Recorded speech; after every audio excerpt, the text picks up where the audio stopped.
When we got started, Walt was doing all the cooking, and I didn't really know a whole lot about barbecue. I knew the regular basic stuff. I knew I wasn't good, so I would watch him.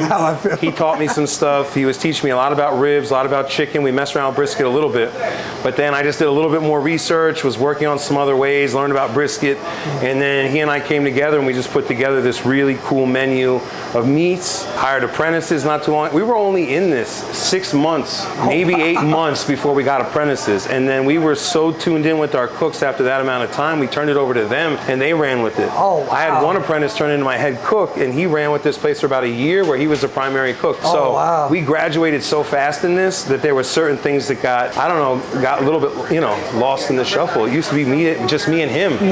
And now to think of all the people that have been involved with this barbecue, it's pretty crazy.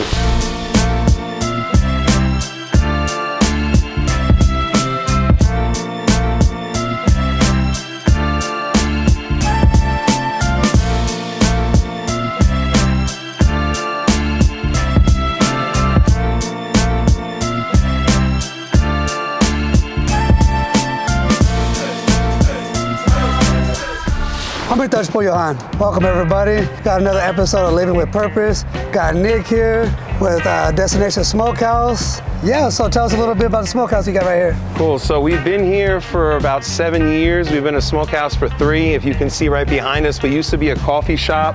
During the pandemic, we closed down for 2 months, and Walter, who you guys are gonna meet later, he kept telling me, Nick, let's open back up, let's do some barbecue. We did barbecue, it started to work really well, and over about a year, I don't know if you can see in the background now, that's Walt. After about a year of doing that, we phased coffee all the way out, and now we're Destination Smokehouse. We focus a lot on brisket, but we cook a lot of meats all here in-house. We're gonna show you the smoker we cook on in a second. The way that we kind of connected is the guy who built that smoker is a good friend of his, Bobby Titus. He's built us 3 smokers. The third one he built us is this 1,000-gallon, used to be a propane tank. It's phenomenal. So that's what we do.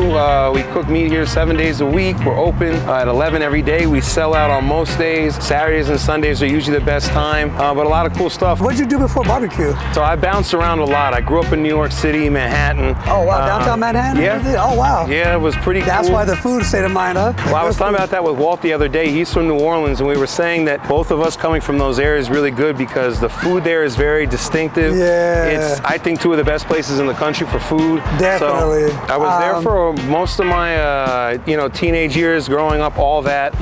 I also kind of split time between there and Pennsylvania. It's an interesting story, but my parents had a chocolate business. They had stores in New York City, but they needed a factory. Originally it was in Long Island, and they moved to Pennsylvania, out in Amish country. New York City, and then that, it was like 2 different worlds. I can only imagine, man. It was really cool, but in doing all that, I spent a lot of time in New York, got to experience some really cool things. Definitely helped me out learning the food business because my parents were in it since I was a kid. We were running a farmer's market in the town that we're in now, and it was cool. We started out with like 20 vendors, and within 6 months, it went up to 80. On our busy weekends, we'd have over 100, and it was really great. So getting back into that side of things, we started to learn more about the town. Opportunity for this location came up. My family and I, we all started a coffee business right there. Again, the sign Destination Coffee Bar. I'm still there too. I didn't want to take it down, nostalgia. My dad passed away. When he was here, that was still up. He used to sit in those 2 chairs over there, which is kind of cool, There's a lot of, history in this building for us. I got back into the food business 2019, started doing barbecue 2020, and we just hit the ground running, and it's just been really cool. Those are rough years to start, from that 2019 and 2020, right when the pandemic happened. Yeah. So we all know about that. So yeah. How was that going through the whole pandemic? So, of course, it was challenging for all the things everybody had to go through, but for us on a business end, once we figured out what to do with barbecue, I was saying about this patio, fountain was running all the time. This was a cool place to come to eat outdoors. We had music out here. Walter and I would be here all the time talking to people. Whoa, so we heard you're the Pitmaster. Yeah. How long have you been barbecuing? 50 years. 50 years? Yeah, my people been cooking for a long time. Now, New Orleans, this food is... Yeah, but I got the Delta here. Because, my family out of Mississippi, my great-grandparents, they out of Mississippi. So we've been cooking this food here over 100 years. Same flavor, same everything. So it ain't nothing new to me. I grew up on it. I'm originally out of GI, and then I went down to New Orleans, Alabama, Mississippi, Arkansas, North Carolina, and just learned this thing, this little trade, Texas. And then when I thought I got it together, you learn stuff every day in this field right here. So Country fella, huh? Yeah, you know, I'm just a country boy doing country things. You get what I'm saying? That's right. And then I finally made it out here to Vegas. Then I went to Vegas for a while. How long were you in Vegas? About 15 years. Yeah, so you settled down in Vegas for a while. Yeah, I settled down. I cooked at the MGM, the Bellagio, New York. You know, I did my thing. Those ain't the hardest. Those ain't the easiest places to get in there. Not a competition, huh? Yeah, I mean, really, it wasn't no competition. Because how they do it is, if you can cook, you hired. Oh, okay. But I had a few years under my belt. Okay. So I went in there, you know, I was like a supervisor. Then I moved on up to a chef. Now, as far as places that I have cooked, I've been to every state in the United States twice, maybe 3 times. So I've cooked in every state. But it's just to learn the way the other states cook. You got Southern, you got Midwest, you got the mountains, and then you got the West Coast. So I want to combine all of that together and put a flavor in my meat that ain't nobody else got. And the only thing you got to do is come through destination. And with Nick, look at here. He say go for it. And he can cook now. Don't get it wrong. Don't get it twisted. Don't get it twisted. Yeah. Nicholas can cook. He said Nicholas. Yeah. I want to show you around and just kind of give you an idea of what we do here. Let's check it out. Yeah, let's go. So bang, there's our menu. A lot of the stuff that really people come in for is what's on the middle of that menu. That's what we kind of built our barbecue around, with sandwiches and burgers. We just recently started focusing more on platters. So this is kind of a version of it, but I'll show you more in the back of what that is. After you. Thank you. If you want to get these real quick, these right here, these are El Pasos. Ooh. So this is, Yeah, that was good. burger itself is a smoked burger.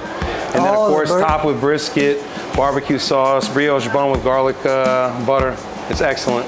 And this is all on the oxtail we were talking about. Check this out. Oh, that's the oxtail? So you see how it's kind of falling off the bone? A lot of people, when they cook oxtail, they struggle to get it off the bone because it's such a stubborn meat. But you can see how it's breaking off right there. And we only have a total of 4 little small pieces left. But that's how we got started, stuff like that. Burgers, the brisket and cheddar is another popular sandwich we sell a lot. You need anything, brother? When we got started, Walt was doing all the cooking, and I didn't really know a whole lot about barbecue. I knew the regular basic stuff. I knew I wasn't good, so I would watch him. He taught me some stuff. He was teaching me a lot about ribs, a lot about chicken. We messed around with brisket a little bit, but then I just did a little bit more research, was working on some other ways, learned about brisket, and then he and I came together and we just put together this really cool menu of meats, hired apprentices not too long. We were only in this 6 months, maybe 8 months before we got apprentices, and then we were so tuned in with our cooks after that amount of time, we turned it over to them and they ran with it. Oh, wow. I had one apprentice turn into my head cook, and he ran with this place for about a year where he was the primary cook. So wow. we graduated so fast in this that there were certain things that got a little bit, lost in the shuffle. It used to be just me and him. And now to think of all the people that have been involved with this barbecue, it's pretty crazy. So this is a slab of ribs. They're a little hot, but you can see they're a little tender. They're not supposed to break like that, that's for damn sure. So, let's see if I can get some cuts. Hey, you don't need no teeth for this meat. Definitely not these ribs, that's for sure. So no teeth needed. And there's just a rib glaze that we put on. It's a mixture of sauce and a couple other things, really just to give it a little bit of shine and just add a little bit of flavor to it, but most of the flavor is really in the cooking and in the rub that we use. Not a lot of it's really coming from the glaze, it's just presentation mostly. Here we go, folks, half slab. So this is the leaner part of the brisket. This is the part with usually the least amount of moisture, but you can still see a good amount. It's got a nice bend to it. It holds under its own weight. You just give it a slight pull and it breaks apart. But the real money shot with brisket is I'll make this cut right here. Bang, right here. You see all the juice pouring out of it. Ooh. And one of the best slices on a brisket comes from right here. First, this will be the burn end, so I'll cut that off. And you can see all the moisture on that. You can see how jiggly it is. Let's see, what's the best way to do it? I don't know. But, I mean, if you just felt that, you just see. And nice little subtle smoke ring. We cook it fat side up and fat side down. When you cook it fat side up, the smoke doesn't penetrate. The reaction that you get with the meat isn't the same, so it's a little faint. We have some that the smoke ring is just like phenomenal, but what I've known when we cook it fat side up, the way that the fat melts and renders on it's a lot better for the brisket, and it's also an easier cook when you're cooking at volume. Now I know why that's a lot of the big shops do it, and that is like a whole nother thing for us. So this right here, this is, if I weighed it, it'd probably be close to 2 pounds of brisket, but I'm just being a little generous with portions. Someone ordered a 2-meat platter. I gave them some of the moist brisket and burnt ends. Some people think this is the best part of a brisket. This is the fatty part of the brisket, so it's nice and tender and moist, and then you have all that bark on the outside where a lot of the flavor comes from. That's where all your seasoning is. That's where the smoke and all the bark, you know? Yeah.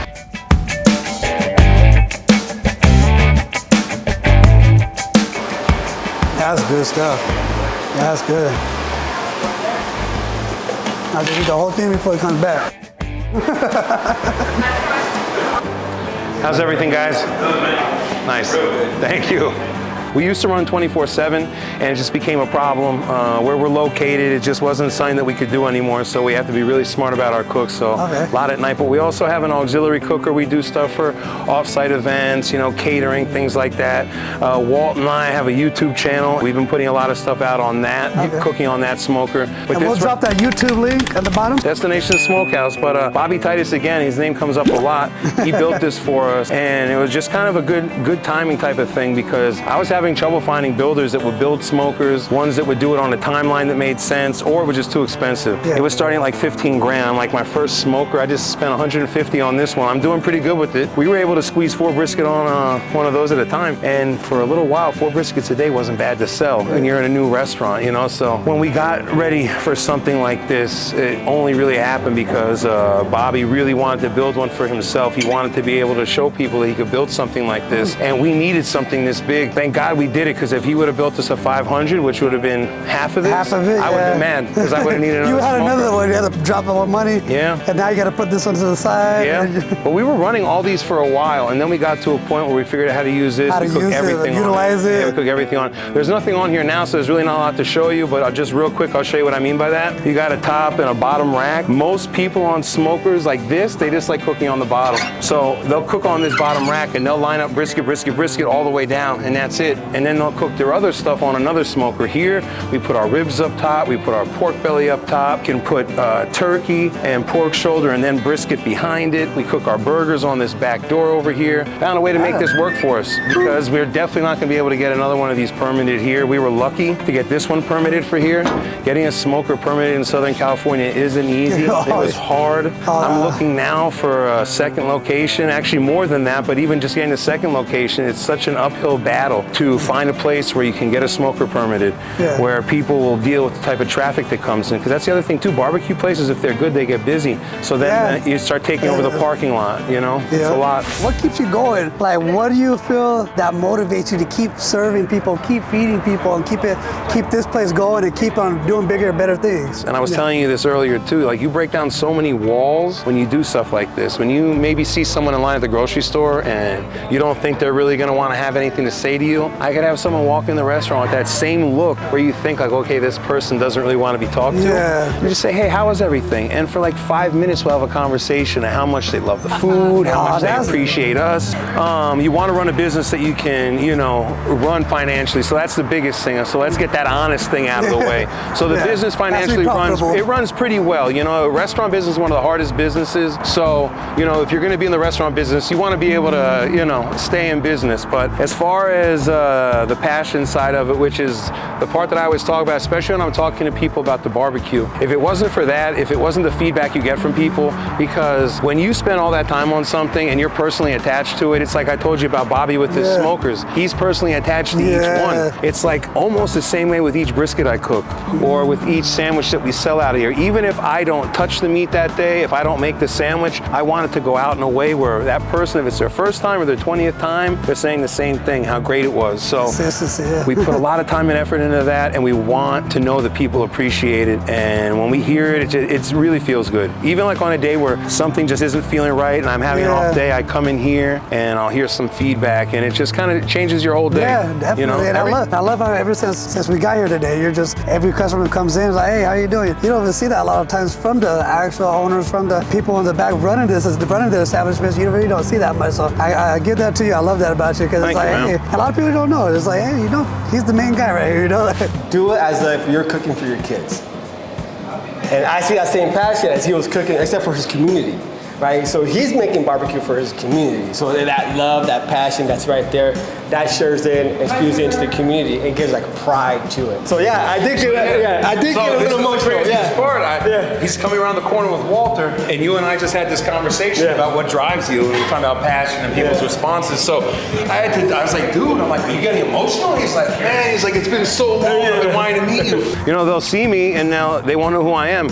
But Which is a good thing sometimes. I don't mind it. I don't want anybody to think anything special. Really, the reason why I talk to everybody is because when I started this business, when I was in this business for the first time, 2019, I had a lot to learn about running a coffee shop. I knew food, I knew working with people, I had done a lot of different jobs where I was really good in the customer service side of things. So I felt comfortable, but I needed to learn how to make coffee. I needed to learn what good espresso was. We had a deli-style sandwich shop. Every sandwich had to be perfect. So I went out of my way to make sure I talked to everybody to find out what they like, what they didn't like, and then it just naturally started to happen, where you start to build up this nice rapport with everybody. So naturally now, I want to talk to everybody. Yeah. It really keeps me in tune with what we're doing, if we're doing a good job. It feels good, and it really matters that if we do this kind of stuff, it makes it a lot easier for everybody in life at every level. It's not even about our business running well. If I make you happy in here eating food, there's a good chance the next place you go to, you're gonna be in a good mood. Yeah, exactly. And you might spread that on to someone else. Yeah. Just keep everybody focused on being happy and positive. Yeah. And Love I know it sounds really like kind of simple and basic, but if you really think about it, it's not that hard. Yeah. You know, like when someone pulls out in front of you, you get mad at them, but who knows why they did that? They might already have their own bad day. And if everybody's just pushing more negativity, then what are we doing? So that's why. It's funny because it's like sometimes it's like I get road rage sometimes too. So it's like, but it's funny when that one person does let me in, and then I'm more acceptable. It's like, oh man, I got let in, I'm gonna let the next person in. And like you said, it's just a chain reaction of good and positive, and positive energy going in. It's just like, oh man, let's go over here. Like, okay, I'll let him in too. Like, every time. And then, but if I get cut off, and it's like, oh man, now I gotta cut somebody off. Now it's just like it feeds the negative side. So, well, what you want to feed, however perspective you interpret it, but yeah, definitely love what you're saying, love the concept of that, and really love how you just that feeds your soul. That keeps this, honestly, what keeps this place open, because you know it could be profitable, it could be good, but if it's not doing good to you, like why are you gonna wake up and keep doing it? You know, like you said, someone having a bad day, but they're leaving on a full stomach, like that was good. Like, that's huge. That's everything. You know, that's all right. Thank you, Nick. I appreciate it. Appreciate your time. Good to meet you, brother. Love the place. Definitely gonna stay and get some food. If you guys are ever in Southern California, in the Inland Empire, in Hammond, California, come check out Destination Smokehouse. Really good food. We got to hear Nick's story. Until the next one, bye, Iko. That's it. They say quit looking dizzy and start getting busy. Come on down like the old hungry hound here at the destination. That's right. We got protein here for you. We got protein here for you at destination. They call it meat. We got plenty of beef. We got plenty of beef. So y'all come on down now. Hey, you ain't got to wait till tomorrow. You can come down this evening. You might have to place an order because they go fast. I mean, we have them in here, but by 2 o'clock, oxtail's gone. You tell me how it tastes. Ooh.